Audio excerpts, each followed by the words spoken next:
అర్థమయ్యే రేంజ్లో చెప్పారు మీరు దాన్ని.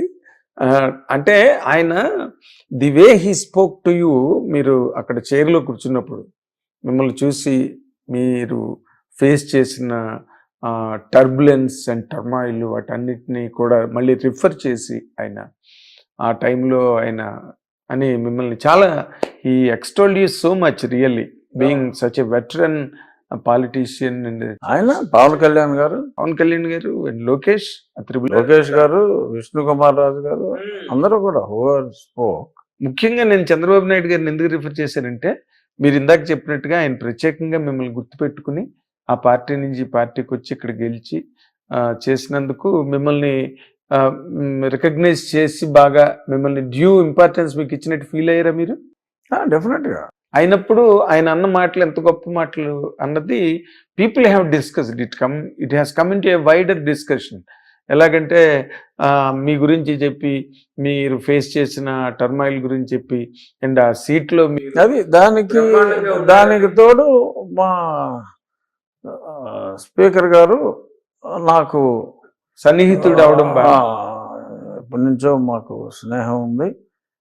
నాకు ఎక్కువ అవకాశం కూడా ప్రతిరోజు 2-3 hours నాకు హౌస్ కండక్ట్ చేయడానికి every day he has given me chance. లిటరల్గా 8 రోజులు నాకు పదవి ఇచ్చిన తర్వాత అదే యూ కంటిన్యూస్లీ అటెండెడ్ అండి every day he give me the chance to. 2 రోజులు క్వశ్చన్ అవర్ 0 hour కూడా నేనే హ్యాండిల్ చేశాను. So he has given me great chance to conduct the house. So that way ఇచ్చిన పదవి మంచిదైనా దానికి మించి కూడా మా స్పీకర్ గారు నాకు ఫెసిలిటేట్ చేశారు కదా. So that is important. సౌకర్యం కల్పించారు. అంటే మెంటల్గా you have your own place role to play. అలా ఊరికే ఏదో డిప్యూటీ స్పీకర్ అంటే ఏదో బొమ్మలాగా కాకుండా they made you real one అక్కడ కూర్చోబెట్టి చేశారు. అండ్ ఆయన కూడా మీ గురించి చాలా గొప్పగా చెప్పారు కదా. ఆయనకి ఇంట్రడక్షన్ అక్కర్లేదు, రచ్చబండ ద్వారా మొత్తం ప్రజానీక అందరికీ ఆయన పరిచయం అయిన మనిషి అని. అంటే nobody has minced words about you. ఉన్నది ఉన్నట్టుగా మనసులో ఉన్న ఆలోచనలు అన్నీ కూడా అభినందనల రూపంలో అందరూ బయట పెట్టేశారండి. ఎక్కడ nobody has really concealed anything. దాంట్లో that was the best part of that. అంటే ఏ డిప్యూటీ స్పీకర్కైనా మనస్ఫూర్తిగా మాట్లాడినట్టు అందరూ అది ప్రస్ఫుటంగా అందరికీ అర్థమైంది. ఎగ్జాక్ట్లీ. మీరు కూడా రేపటి నుంచి నా కష్టాలను గుర్తించి ఇవాళే నాకు మాట్లాడడానికి అవకాశం ఇచ్చిన స్పీకర్ గారికి నేను నా ధన్యవాదాలని చెప్పి మీరు ఉపన్యాసం ప్రారంభించడం. Everybody has enjoyed your presence, your role, your existence there in assembly. యాక్చువల్గా deputy speaker if there is any important topic ఉన్నప్పుడు deputy speaker can't speak, but deputy speaker can make a request and you can speak. But రెగ్యులర్గా మాట్లాడితే బాగోదు. ఏదైనా very important issue మీద మాట్లాడాలి అనుకున్నప్పుడు అప్పుడు నేను చైర్ మీద లేకపోతే నేను స్పీకర్ గారిని రిక్వెస్ట్ చేసి మాట్లాడవచ్చు. మాట్లాడకూడదని లేదు, కానీ నార్మల్గా మాట్లాడరు. ఇన్ రేర్ సర్కమ్స్టాన్సెస్లో అవసరమైనప్పుడు it's not disallowed. But speaker can speak, but deputy speaker can speak. ఈ మాట correct. It is not disallowed అన్నారే, that's a very very valuable term. మంచి మాట అన్నారు. మీరు కూడా చాలా ఇమోషనల్ అయ్యారు రాజుగారు. డెఫినెట్గా. అంత ఇమోషనల్గా మీరు అవడానికి అసలు what has really triggered with in you అండి? అంటే అసలు ఒకటి అంతసేపు అందరూ వాళ్ళు మాట్లాడటం, అందులోనూ నేను ఇది అసలు ఎక్స్పెక్ట్ చేయలే. ఏది ఈ డెవలప్మెంట్ అసలు అసెంబ్లీ స్టార్ట్ అయింది అంతా నార్మల్గానే ఉంది. అసలు నేను not even 0.1% idea. No hint, nothing. సడన్గా సీఎం గారు పిలిచి సీఎం గారు రమ్మన్నారు. అయితే ఎన్డీఏ అభ్యర్థిగా మిమ్మల్ని ప్రపోజ్ చేస్తున్నామని చెప్పి ఆయన చెప్పడం జరిగింది. సో మీకు ఎక్కడ ఏమాత్రం ఉప్పు అందకుండానే it is Nothing. Only sudden Nothing. Moment. Okay. So but మీరు ఇమోషనల్ ఆయన పవన్ కళ్యాణ్ గారు మాట్లాడుకుని ఉంటారు బీజేపీతో. Of course. బట్ నాకు ఎన్డీఏ అభ్యర్థిగా రాజుగారు మిమ్మల్ని ఎంపిక చేశాం. బట్ ఇన్ జనరల్ గా నేను ఇంకొక మాట కూడా మీ ముందుకు తీసుకురావాలి. It is not really irrelevant కాదండి. మీ మొదటి నుంచి మిమ్మల్ని సరే మీరు ఢిల్లీ రిప్రజెంటేటివ్గా ఏదో మీరు అనుకున్నారు, చాలా మంది అనుకున్నారు మీరు చెప్పిన దాని ప్రకారం. బట్ మీరు అందరూ మీరు టీటీడీ బోర్డు చైర్మన్ అవుతారని ఎక్స్పెక్ట్ చేశారు. ఈ రోజున బిఆర్ నాయుడు గారు అయ్యారు. దాని మీద మీ తాలూకా ఒపీనియన్ ఏంటి?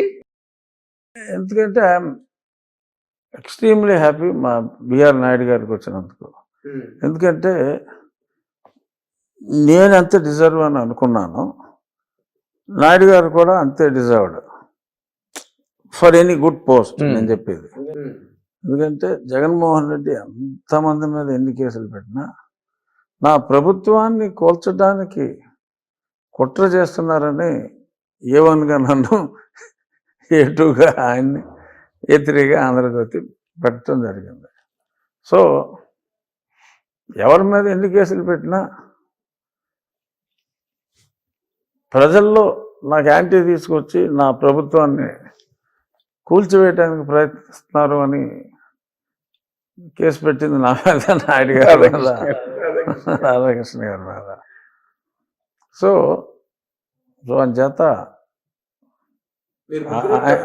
ఆయన చిత్తూరు జిల్లాలో పుట్టి పెరిగిన వ్యక్తి. సో ఆ కొండ కిందే ఉన్న వ్యక్తిగా, మరి ఆ స్వామి భక్తుడిగా ఆయనకి వచ్చినందుకు I felt extremely happy.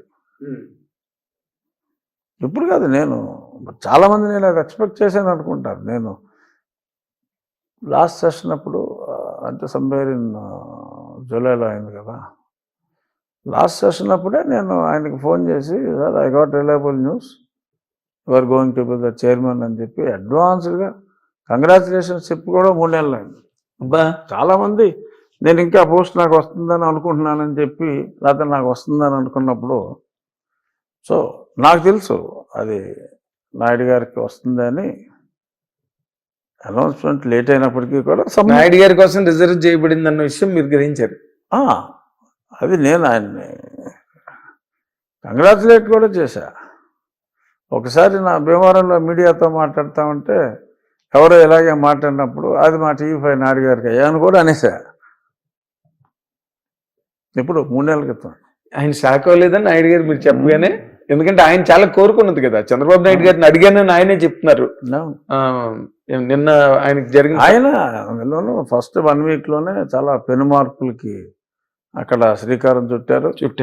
So ఆయన పరిపాలనలో డెఫినెట్గా పాత వైభవం, ఆ తిరుమల కొండకి పాత వైభవం తప్పకుండా వస్తుంది. పునర్వైభవం మళ్ళీ ముందు అసలు అన్డౌటెడ్లీ పునర్వైభవం ముందు దేంతో మొదలైందంటే తిరుపతి కొండ మీదకి వెళ్ళగానే గుమ్మలు ఆడిపోతున్నది నేతి వాసన ఫస్ట్. అది బ్రహ్మాండంగా జరిగింది. అండ్ ది అదర్ థింగ్స్ ఏదో అంటే నాన్ హిందూస్ ని అదర్ డిపార్ట్మెంట్స్ లో not suppose to be there. But ఎవరండి అసలు who appointed them really? Appoint అయ్యాక you don't find a single Hindu in any Muslim institution, completely religious I'm talking. I am not talking about a shop or a business. This is not a government job. That's what it is. So government job aithe okay, you have to accommodate all reservation. This is a Hindu charitable institution or Hindu temple. The name itself is Hindu. So you are not supposed to give any post to anyone. You should not. But government kuda paatha governmenట్లు even well before Jagannath Reddy, of course Jagannath Reddy garu vachin tarvata he has completely blasphemed the whole Tirumala and everything anukondi. It is fair enough to say that. బ్లాస్ఫమీకి ఒడిగట్టారు ఆయన. And of course he paid for that in form of losing the power and all that. But even well before that వాళ్ళు అసలు వాళ్ళని appoint చేయడమే correct కాదు కదా. రాదు, ఎవడో కమ్ విత్ రాంగ్ సర్టిఫికెట్ చెప్పలేం. ఓ అలా జరగచ్చండి. ఓకే. డెఫినెట్గా. అండ్ నాయుడు గారు మాట్లాడుతున్న దానిలో నిన్న మొన్న నేను ఎక్కడో చూశానండి, ఈ వేద పాఠశాలల సముద్ధరణ పునరుద్ధరణకి అండ్ విస్తరణకి కూడా, వాటిని ఇంకా బాగా చేయడానికి, వాటికి ఇంకా ఏదో చేయడానికి చాలామంది ప్రపంచవ్యాప్తంగా ఎంతోమంది విరాళాలు ఇవ్వడానికి వాటికి సిద్ధంగా ఉన్నారని మాట అన్నారు. రియల్లీ డస్ తిరుపతి నీడ్ అండి donations from otherwise such an affluent place? Correct, but డొనేషన్లు వచ్చినప్పుడు హిందూ ధర్మ పరిరక్షణ కోసం, ఈ దేవాలయాల కోసం, రాష్ట్రంలో ఉన్న దేవాలయాల టెంపుల్స్ కూడా జీర్ణం అయిపోతూ ఉంటాయి. Again they have to be rebuilt. So అన్నిటికీ కూడా డబ్బు అవసరం కాబట్టి ఒక భక్తిభావం ప్రజల్లో ఉండాలి అంటే మన శిథిలం అయిపోయిన దేవాలయాలని పరిరక్షించుకోవాల్సిన అవసరం ఉంది. ఇప్పుడు ఎన్ని చర్చిలు వస్తున్నాయి మీకు? అయ్యో, there is no village without 3-4 churches. అవును, in fact in the last 5 years 1-2 గుళ్ళే ఉన్న ఊర్లు ఉన్నాయి, కానీ 5-6 చర్చిలు లేని ఊర్లు కనపడతల్లా. పర్టికులర్ గా దిస్ గవర్నమెంట్, మీ గవర్నమెంట్ దాని మీద ఏదైనా ఒక చూడాలి. ఇవన్నీ సోషల్. ఇప్పుడు నాకు ఒక ప్రాక్టికల్ ప్రాబ్లం. మా ఊర్లో ఒక పాపులర్ వెంకటేశ్వర స్వామి దేవాలయం, కాళ్ళకూరు వెంకటేశ్వర స్వామి దేవాలయం అనేది చాలా ఫేమస్. 450-year-old టెంపుల్, స్వయంభూ అంటారు. మరి అక్కడ ఇప్పుడు కమిటీ క్లియర్ అయింది అసెంబ్లీలో. సో చూడండి, ఇప్పుడు ఎస్సీలకు కూడా ఉండాలి. సో హిందూ ధర్మాన్ని పాటించే రెగ్యులర్గా టెంపుల్కి వెళ్ళే ఎస్సీని చూడండి. అంటే రెగ్యులర్గా దేవాలయానికి, popular temple, Hindu believers who attends some pujas in temple or some functions in టెంపుల్కి అటెండ్ అయ్యే వాళ్ళని చూడండి అంటే ఐ వాజ్ షాక్డ్. ఆ పర్టికులర్ విలేజ్, 5-6 విలేజ్లో సెలెక్ట్ చేసుకోవచ్చు, but first preference let us give it to that particular village where the temple is situated. I could not find even a single person. Certificates are there for almost all, but జెన్యున్గా గుడికి వచ్చే వ్యక్తి ఒక్కడూ లేడు. Not even a single film. మిగిలిన ఊళ్ళో పరిస్థితి ఏంటో చూడాలి. ఎవరో లేనప్పుడు ఎవరో లేరురా బాబు ఏం చేయమంటామని I have to write a letter back. I can't. తెలిసి ఇప్పుడు గుడికి రాని వ్యక్తి, ప్రతి వారం చర్చికి వెళ్ళే వ్యక్తికి దేవాలయ ట్రస్టీ ఇమ్మంటే మరి అసలు ఎక్కడ దొరకపోతే I have to keep it vacant. ఒక పక్క నాయుడు గారు లాంటి పెద్దవాళ్ళు టెంపుల్లో, హిందూ టెంపుల్లో అన్యమతస్థులు ఉండకూడదు అంటున్నారు. సో అన్యమతస్థుడు అయ్యుండి నాది ఈ మతమే అని అంటే ప్రజలకు తెలుస్తుంది కదా. ఇప్పుడు స్టేట్ లెవెల్లో వేరు, ఆ గ్రామం లెవెల్లో if you appoint someone who's a regular who visits regularly the church, if you make him as the trustee here, people would know in that village. అవును, బయట అంటే ఏ ఊర్లో ఎవరికి తెలియదు, బట్ ఆ ఊర్లో తెలుస్తుంది. ఆ ఊర్లో తెలుస్తుంది. అంత ముఖాముఖి ఉంటారు, ముఖాముఖి ఉంటారు కదా, ఎలా ఇచ్చారు అని అంటారు. సో ప్రభుత్వానికి చెడ్డ రాకూడదు, సెలెక్ట్ చేయాలి అంటే ఇప్పుడు ఇంకొక ఊర్లో చూడమంటాం, ఆ నియర్ బై విలేజ్ చూడమంటాం. ఏదో సామి చెప్పినట్టు గుడి ఉన్న ఊళ్ళోనే సున్నా అంటుంటే do expect in other villages? ఏమో, అందుకనే it has to be examined అంతే, చూడాలి. బట్ దీస్ థింగ్స్ అంటే హిందూ పరిరక్షణ సంస్థల నుండి లేకపోతే హిందూ ధర్మ సంస్థాపన మళ్ళీ పునరుద్ధరణ ఈ కార్యక్రమాలన్నిటిలో కూడా ఆ, ప్రభుత్వం ఇప్పుడు మీ కూటమి ప్రభుత్వం ఏదైతే ఉందో అగ్రెసివ్ గా వెళ్ళదలుచుకుందండి అంటే లేకపోతే ఇది ప్రభుత్వానికి మతానికి సంబంధం లేదండి. ఉమ్. ప్రభుత్వానికి మతానికి సంబంధం లేదు.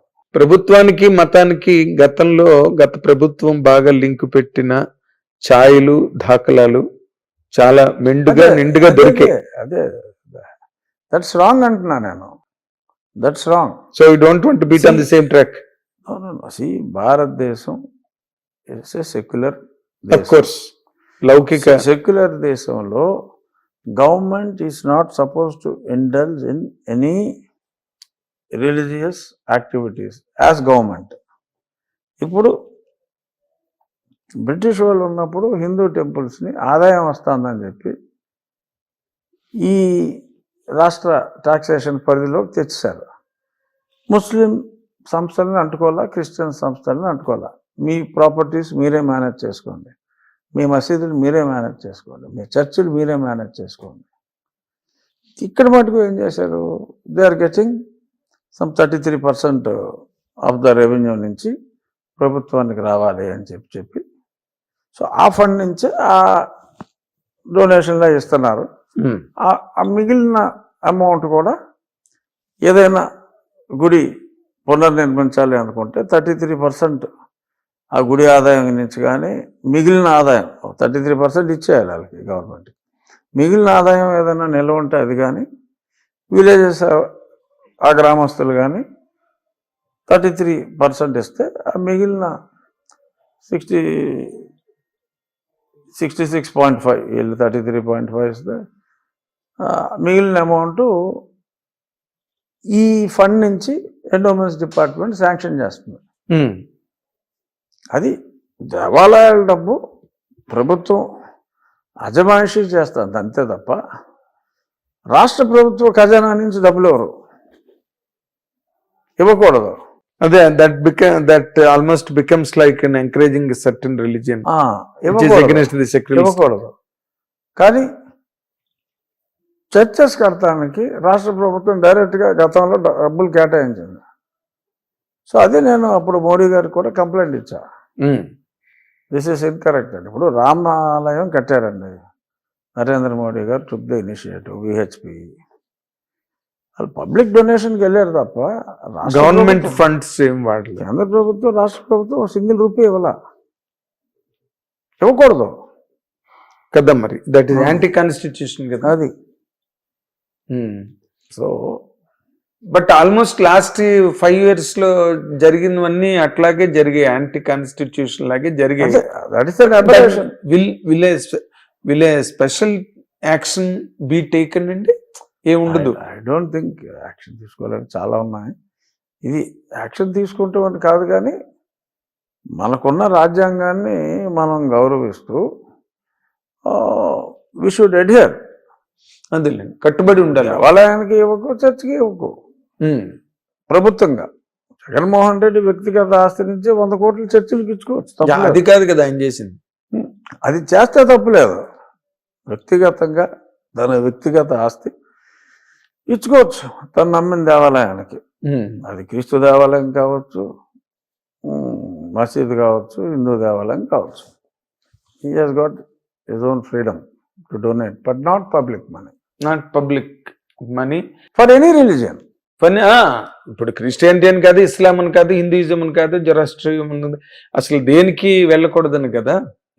బట్ పవన్ ఇంకోటి మీరు దాన్ని మధ్య రోజుల్లో ఎక్కడే అడ్రస్ చేయలేదు. మీరు పవన్ కళ్యాణ్ గారు చేసిన సనాతన ధర్మం అనే కంటెంట్ డ్రైవ్ ఏదైతే ఉందో, ఆయన స్పెషల్ అటైర్లో కానీ దీక్షలో కానీ వాటన్నిటినీ కూడా ఈ ప్రముఖ నటుడు ప్రకాష్ రాజ్ అన్న ఆయన వాటిని చాలా తీవ్ర స్థాయిలో దుయ్యబడుతూ చాలా తీవ్ర స్థాయిలో దాన్ని ప్రతిఘటిస్తూ ట్వీట్లు గట్ట చేయడం జరుగుతుంది. మీరు ఏమైనా అబ్జర్వ్ చేశారా అవి? పవన్ కళ్యాణ్ గారు ఆయన వ్యక్తిగతంగా he has got his Liberty to express. He being a Hindu, right of communication. He has ఆయన ఆయన సనాతన ధర్మాన్ని ఆయన విశ్వసించిన ధర్మం కరెక్ట్ అని చెప్పి ఆయన చెప్పారు. ప్రకాష్ రాజ్ గారు పర్హాప్స్ ఆయనకి ఈ విశ్వాసం మీద విశ్వాసం ఉండి ఉండకపోవచ్చు. సో కాబట్టి by utilising his freedom of speech ఉంది కదా, మాట్లాడే హక్కు ఉంది కదా, ఎవరికైనా అంటే ఆయనకున్న మాట్లాడే హక్కుని ఆయన వినియోగించుకుంటున్నారు. సో ఇందులో ఎవరిని ఏమి అనడానికి ఏమి లేదు, అంతేనా? అనవలసిన అవసరం లేదు, అవసరం లేదు. ఎగ్జాక్ట్లీ. బట్ ఈయన వాదం నచ్చితే ఈయన ఫాలో అవ్వాలి, ఆయన వాదం నచ్చిన వాళ్ళు ఆయన ఫాలో అవుతారు. అదేలేండి, కరెక్ట్, మీరు చెప్పింది కరెక్ట్. ఎందుకంటే బికాస్ పవన్ కళ్యాణ్ గారిని ఫాలో అవ్వాల్సిన వాళ్ళు ఆయన్ని ఫాలో అవుతున్నారు. అండ్ నిన్న కూడా మీకు లేటెస్ట్గా రామ్ చరణ్ గారి దర్గాలో వెళ్ళి మాల తీయడం అనే దాని మీద కూడా చాలా పెద్ద విమర్శల వెల్లువ విపరీతంగా. మీరు ఎక్కడైనా సరే దర్గా చూడండి, దర్గాలో చాలా చోట్ల హిందూసే ఎక్కువ మంది వెళ్తారు. అవును, అవునండి, అవును. దర్గా అనేది ఒక మహానుభావుడి స్టేటస్ అయిన వాళ్ళ సమాధి, నిర్యాణం పొందిన చోటు. సో వాళ్ళని ఎక్కడైతే పూడ్చిపెట్టారో ఆ చోటు దర్గా. when he was alive being a Muslim, it is not that whoever visits Dargah they believe in Islam. They believe in certain great people who have preached how one should be అని ఒక స్థితప్రజ్ఞత achieve చేసిన వాళ్ళకి ఇచ్చేది మంత్రాలయ రాఘవేంద్ర స్వామి.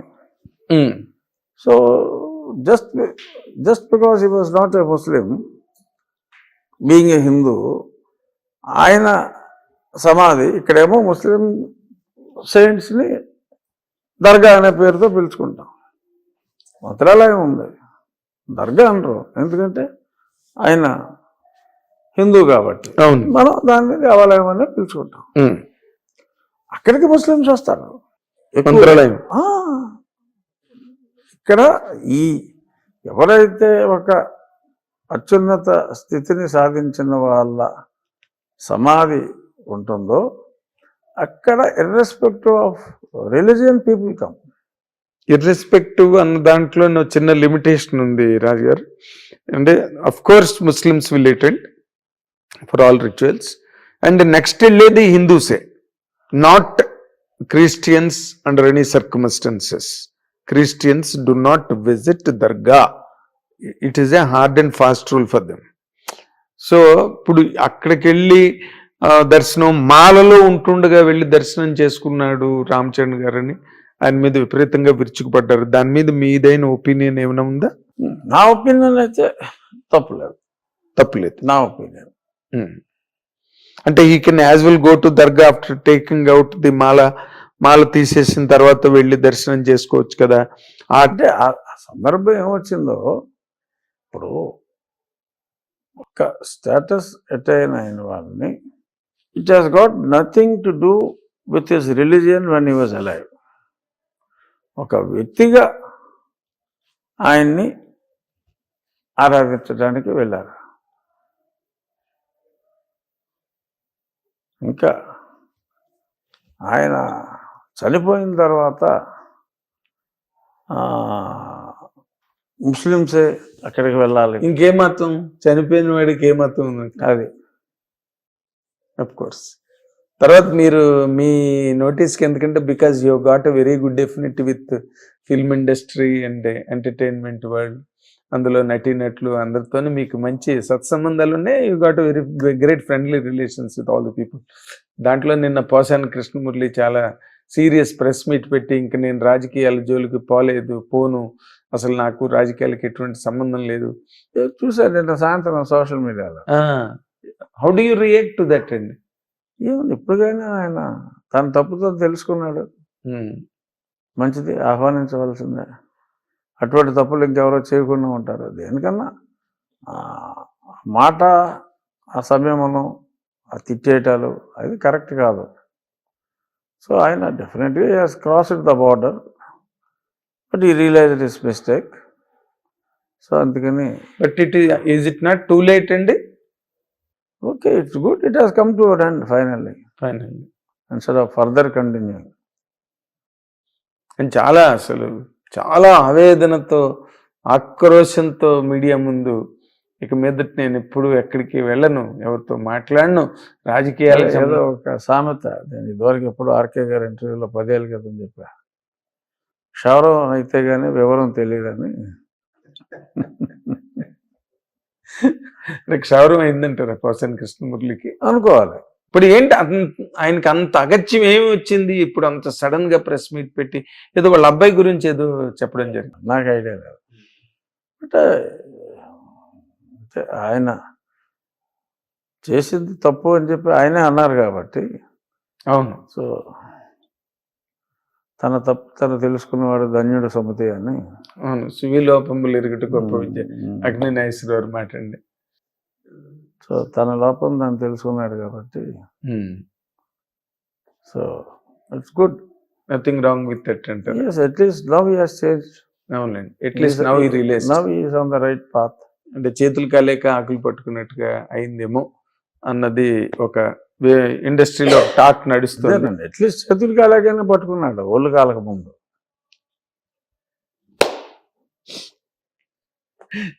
మీరు దాన్ని బాగా డెస్పర్ చేశారు, బాగుంది, it's very good. And thank you Raju గారు. సమకాలీన సామాజిక స్థితులు పరిస్థితుల మీద, రాజకీయ పరిణామాల మీద చక్కటి వివరణ, మీదైన స్పష్టమైన ఇదమిద్దమైన నిర్దిష్టమైన వ్యాఖ్యానాలను మాకు అందజేసినందుకు హిట్ టీవీ మా అభిమాన ప్రేక్షకుల ద్వారా వారి తరఫున మీకు ధన్యవాదాలు తెలియజేస్తున్నాం. And all the very best sir. మీరు డిప్యూటీ స్పీకర్గా చాలా మంచి సంచలనమైన ఘట్టాలను మీరు దాటుకుంటూ ముందుకెళ్ళి మీదైన చరిత్రను మీరు రాసుకోవాలని కోరుకుంటున్నాం. Thank you very much sir. Thanks అండి, thanks for your guidance. Thank you sir.